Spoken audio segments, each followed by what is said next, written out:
Thank you for your report. We shall inform the troops of these developments, and instruct them to proceed with the utmost caution should they encounter any survivors. Allow me to go and speak with the ones at the victor's spoils. They may be more willing to listen to a fellow Garlean and accept our offer of assistance. I pray you are right. And though I am loath to burden you any further, should there be an appropriate occasion to speak of Licinia and her sister, please do so.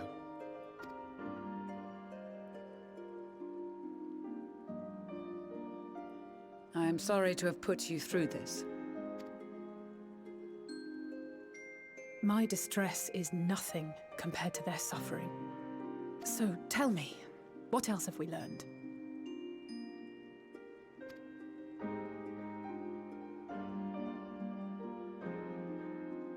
As you may have already heard, we have succeeded in curing the members of the Populares, Maxima identified.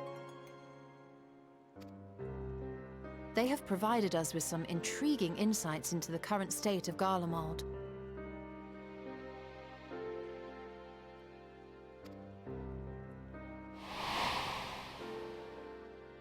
The assassination of Emperor Varus was the catalyst for the civil war. Nerva declared his claim to the throne, and his opponents refused to recognize it. Fighting broke out in the capital, where Nerva's Third Legion clashed with the First, who remained loyal to Varus even after his death. Of course, even Imperial warmongers would balk at the idea of turning their shining city into a battleground. Like burning down the wood to spite the wasps. Neither side would be so mad.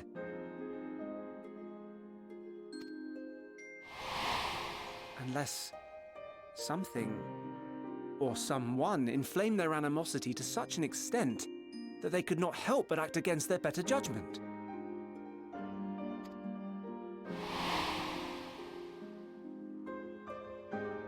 It brings to mind events at the Gimlet Dark, does it not?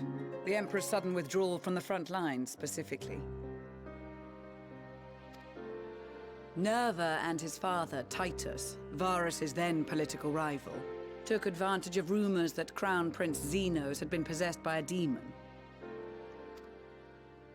Elidibus, what better way to disparage your enemies than with the truth, or a close enough approximation? Indeed. But before their accusations could be substantiated, many of Titus's followers were silenced. While some were merely stripped of their status, others died under curious circumstances. One after another, suddenly and suspiciously. Again, Elidibus. Like as not, he had a hand in it. No evidence was found to implicate Varus, certainly. Nevertheless, Titus, Nerva, and the Third Legion would have judged it a brazen attempt by the Emperor to rid himself of his political enemies. And then, in the midst of this growing turmoil, Varus Sosgalvus is murdered.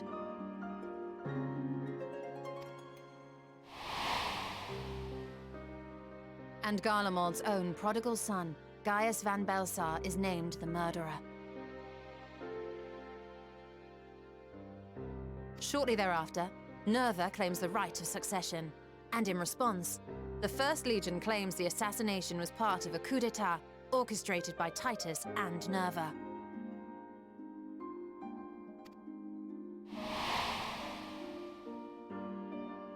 So no one is at fault, and everyone else is to blame.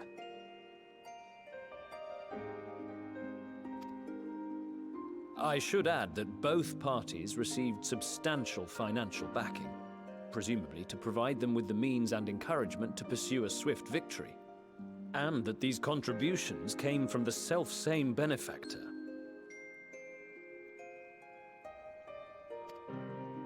I'd heard House Brutus had been filling the Third Legion's coffers, but the First as well. It would seem so. Though the Populares determined that the First Legion received funds from a variety of organizations, all had connections to House Brutus.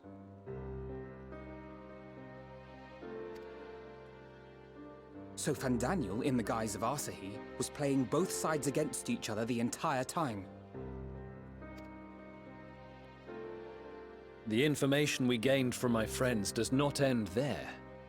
One night, shortly after fighting broke out, the capital was shaken by an immense tremor.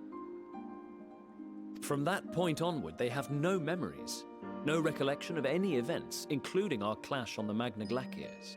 But when asked about the Imperial Palace and its bizarre transformation, they somehow recall Emperor Varys giving them orders in their dreams. May the Tower of Babel stand as testament to the glory of Garlemald. This sounds awfully familiar.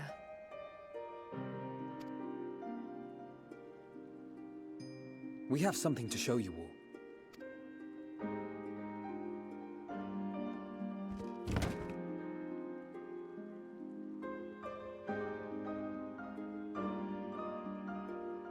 Varys spoke to them through this radio.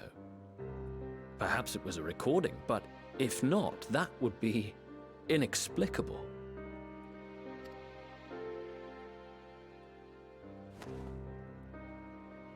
We are of one mind, then.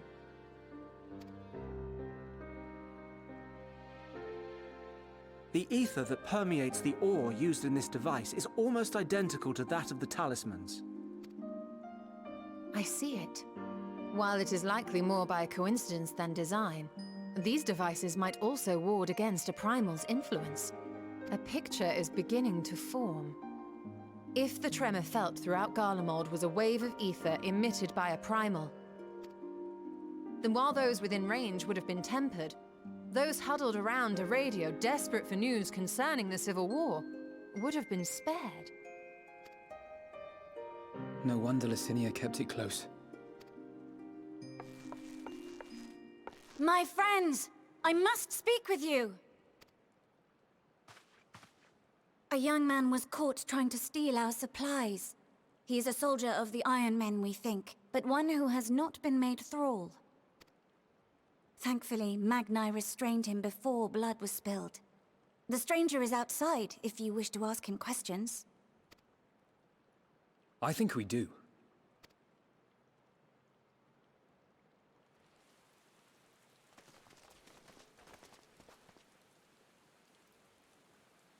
Who do we have here?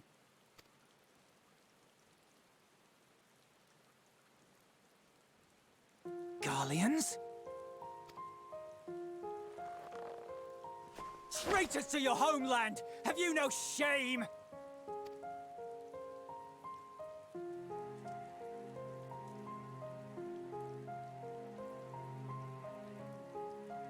I am Lucia Junius, a Temple Knight of Ishgard.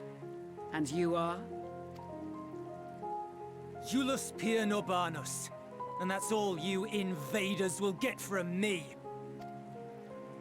We are not here to invade Garlemald. Far from it. Like you, our allies in Eorzea and the Far East fight in defense of their lives and their loved ones even as we speak. But it is the people of Garlemald who have suffered most. This we know. And that is why we have come to offer you our aid, that we may unite against our common foe.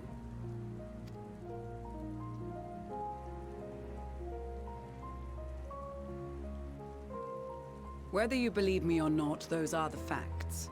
Now, answer me this. Why would a proud soldier of the Empire be reduced to stealing?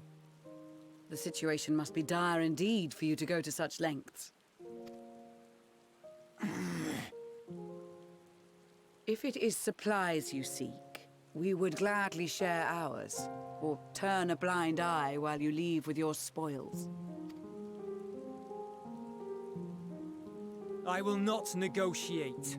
My commander will determine how to deal with you and yours. If you wish to treat with him, I will take you, but no more than 3. I don't much like the sound of that. But if we do accept his proposal, I suggest the 2 of us and...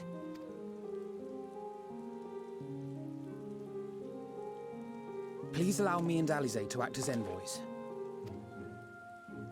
May I ask why? We have seen with our own eyes the hardships the Garleans face, how their futures and lives hang in the balance. It's not the warmest invitation, but it's an opportunity to prove our intentions true. Maybe not a chance to make things right, but a chance to make them better.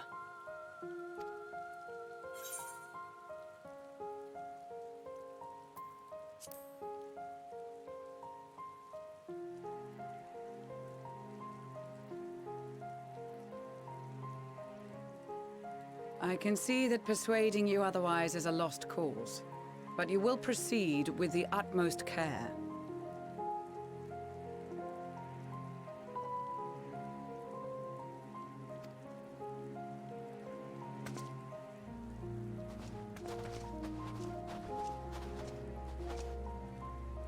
Couple of children and what? A sellsword? Is this an insult? Not in the least. You will find that they are more than qualified to speak on our behalf.